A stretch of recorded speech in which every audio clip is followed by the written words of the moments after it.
If you ask me, being able to adopt a waiting child from foster care is the best kept secret in the adoption world. Most people don't even know this is an option. But yes, you can adopt a child from foster care without truly fostering. So today I'm going to share the 10 things that might surprise you about adopting from foster care. Let's jump in.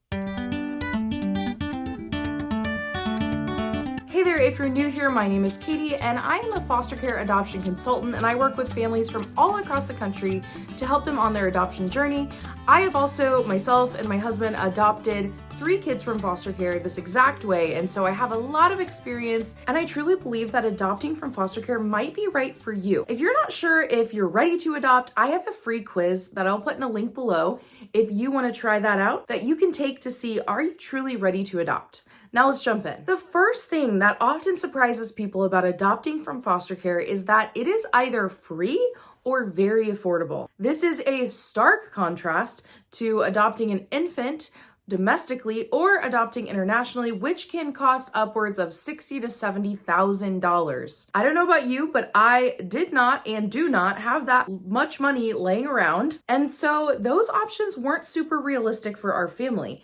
But adopting from foster care was very affordable. For us living in Ohio, working with a private agency, it was $5,000 per adoption, which is still nothing to sneeze at. But when you take into account the second point I'm about to make, it's really not that bad. And the second thing that may surprise you about adopting from foster care is that there's actually financial support to help you provide for your child. Yes, you heard me, that's right. In what world do you just get money to help care for your kid? Well, when you adopt from foster care, you typically do. And yes, this support continues even after you adopt. It is not just in the 6-month waiting period before you can officially adopt your child once you're matched with them. And if you don't know any of the basics of how this process works, you definitely want to check out a video that I'll link above here with how to adopt a waiting child from foster care. But even once you have officially adopted your child, you will often receive a subsidy from the state the child is from. This is an amount of money that you are given monthly to help care for your child. And the basis of the amount of money you receive is really dependent on the age of the child, the needs of the child. Some states have a specific chart where they list exactly how much they give for each thing, and other states it's negotiated. But either way, if you are a somewhat frugal person like I am, that any amount of money makes a big difference. So it really helps you be able to provide things for your kids, maybe get them some specialized therapy if that's helpful, maybe get them involved in some social activities, you name it. And they often also will get Medicaid. So you don't have to worry about health insurance for them. It's provided, which is a huge benefit you will not see in other forms of adoption. The other fact that sometimes surprises people about adopting from foster care is the age of the children. The majority of the children who are waiting to be adopted from foster care are over the age of 7. Now, I say that most of them are. My youngest daughter, we adopted her from foster care as a waiting child, and she came to us at 18 months. I want to be clear that that is not typical, but it does happen. But really, I'm a huge advocate for adopting older kids. We adopted our older 2. They moved in with us when they were 6 and 10, and we had a really good experience. Sure, it was hard at times, but it was also hard, maybe harder, with an 18-month-old. So these older children deserve a family, need a family, and there are a lot of really great kids waiting in foster care to be adopted. The fourth thing that can surprise people about adopting in general, but also adopting from foster care, is that you may not bond with your child as quickly as you would have thought. Now, I personally believe there's a difference between love and bonding. So in my mind, you may love your child immediately, and that means you have that feeling of wanting to care for them and protect them and love them. I just use love in the definition of love. You know what I mean. You care about them. You care about their future. Bonding happens once you actually get to know them. They get to know you. There's trust formed, and you enjoy spending time in one another's company. And the truth is your kid is not ready for that at the beginning either because you are a stranger. So just know you may not bond quite as quickly as you expect. That doesn't mean it won't happen. Oftentimes we need to wait and kind of follow our kids' lead. And when they actually trust us, when we've proven ourselves to be trustful, that is when they will start to actually be able to bond with us. And so you have to focus on kind of that safety and meeting their needs first before that bonding is going to happen. So don't feel bad if you're not feeling it yet either. Just continue to show love and care for your child and every day, and it will add up, I promise. And the next point, in addition to not feeling like you're bonding that well, The first 6 months of having your child at your home could be extremely challenging. I struggled with both of our adoptions because we adopted our youngest as one adoption and our older two as a sibling adoption. Both of those first 6 month periods were extremely hard for me, and I struggled with what I would call post-adoption blues or post-adoption depression. And it is common. I have a video about it, but those first 6 months are a trial. You are adjusting to your child. They are adjusting to you. Chances are their emotions are going to be everywhere, understandably, right? You're in a completely new environment, new people, maybe a new school. So much is going on. And so you may see a lot of difficult behaviors from your child at that time. Sometimes it's just because they're struggling. Sometimes they might be kind of testing your boundaries to see what they can get away with, what they can't, because they're kids and they're human and we would all do that. They might also be testing your love for them. They want to test to see, are you safe? Some kids who are being adopted from foster care have already had an adoptive placement where the placement fell through because the parents decided not to adopt them. So even if you're telling them, we love you, we're going to care for you forever, we're going to be your family forever, why would they believe you? Because they've probably had people tell them that before. And kids in foster care have been let down by adults over and over and over again in their lives. Otherwise, they wouldn't be in this situation to begin with. So we have to be patient with our children in those 6 months, but just know it can be hard. This next point can be really hard for a lot of people to accept. And I think especially for those of you who are watching who are Christians, I'm a Christian, my husband's a pastor, and I think we have this mentality that love can fix everything because obviously Christ's love for us, it saves us. However, I think we need to be careful not to try to apply this to our kids in the sense that our love isn't going to save our child, isn't going to fix their trauma. It's important. That love is important, and showing that love and showing up for them and being kind to them and providing for them, all of those things are important. But if you're walking into that thinking, well, I'm just going to show a lot of love to my kid for a year and they're going to be fixed, that is not going to happen. It takes so long. And think about this in the same way. If you are a Christian, if you're not, just bear with me. We have Christ's perfect love, and we still do things that we shouldn't over and over and over again. So who are we to expect that our love as flawed human beings who do sin and do make mistakes and do things that we shouldn't, who are we to think that our love can cure someone in 1 year? It's not going to happen. We cannot rely on ourselves to be the ones to quote unquote fix our children. These kids have some complex trauma and they're going to need therapy, possibly medication, but they're also going to need your love, right? That is important, but it's not in and of itself going to fix things, and it's not going to happen as quickly as you would hope or that you would maybe think it would happen. This trauma took a long time in their lives to happen and to form, and it's going to take even longer for them to slowly heal piece by piece from that.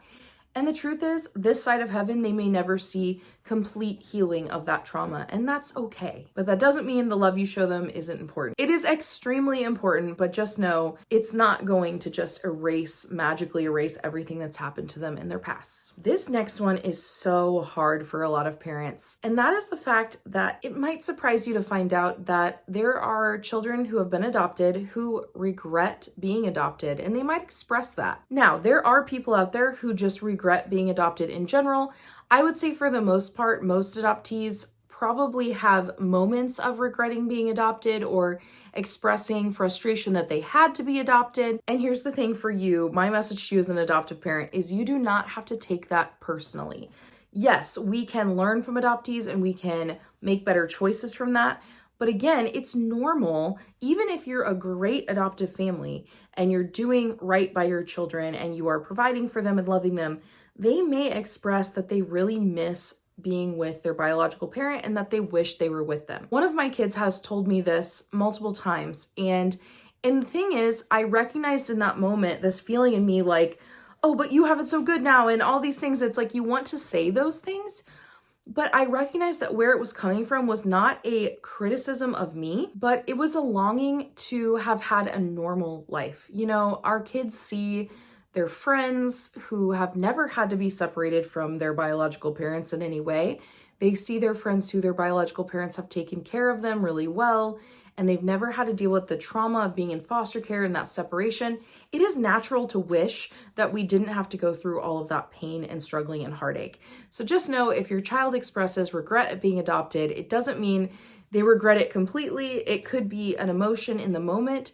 And again, it's natural. It makes sense why they would wish that they had never had to go through that, even if they love you as their parent and accept you as their parent. Along with that, it can kind of surprise adoptive parents at times that their kids desire to maintain contact with their biological parents, even if those biological parents subjected them to neglect or abuse. This can be a hard pill to swallow for a lot of adoptive families. I think it's easy to take it personally and take it as like kind of a slap in the face that they would prefer this parent who didn't really take care of them that well over you, but that is not what it is. It's not even a comparison thing. It's just that is their parent. That is their biological parent. They have an attachment to them, and they're always going to have a desire for that relationship to have worked out and to have not been so painful, as I said in my previous point. And as an adoptive parent, you have an option to feel threatened by this or to accept it and accept your child's feelings. And I highly recommend the latter of the two. And I'm a big proponent of, if you can maintain contact with biological family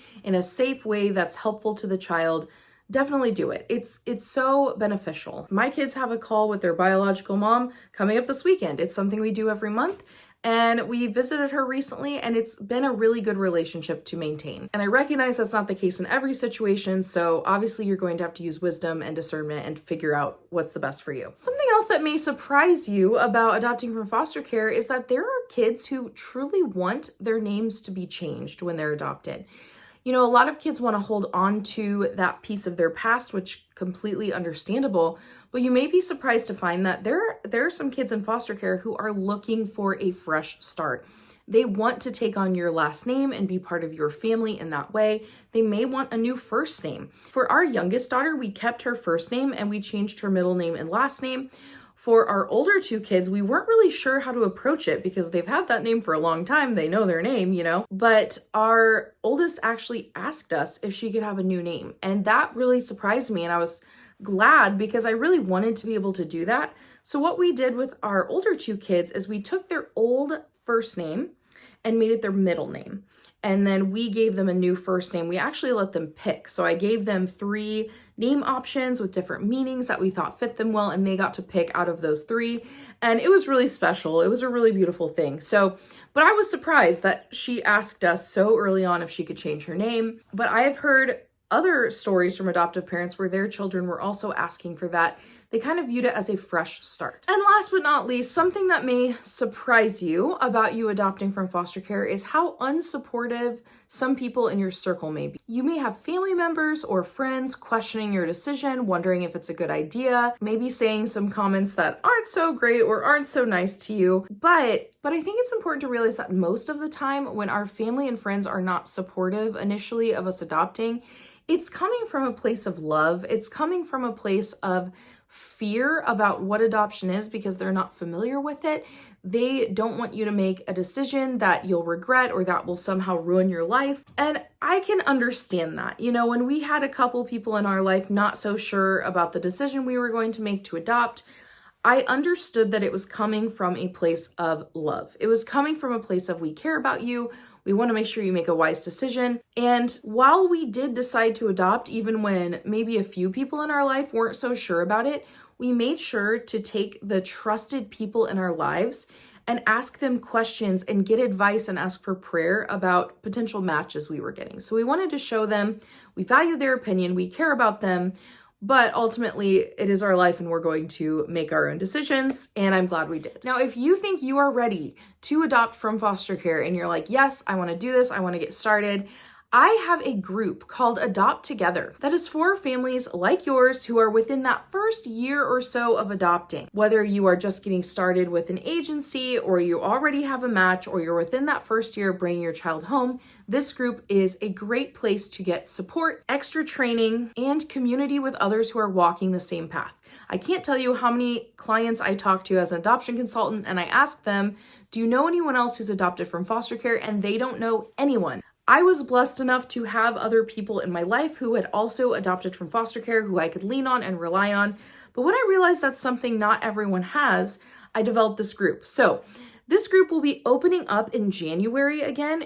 We currently have it running, but I only open it up a couple times a year. So if you would like to get on the wait list for my group, I have a link down below. Those who are on the wait list will get a special price, and that price is a monthly price for as long as you are involved in the group. So definitely worth it to get on that list now. Could save you a lot of money over time if you stay in the group for like a year or so. But we do monthly trainings. We do monthly group coaching calls where you can ask me your questions. We can talk about highs and lows, so many things. It's such a great time. We're absolutely loving the group. And it's on Facebook. So anytime you have a question that's just on your mind, you can post it. And chances are someone will be online and someone will answer you. It's been awesome so far, and we'd love to have you join. So anyway, that is all for today. Thank you so much for watching.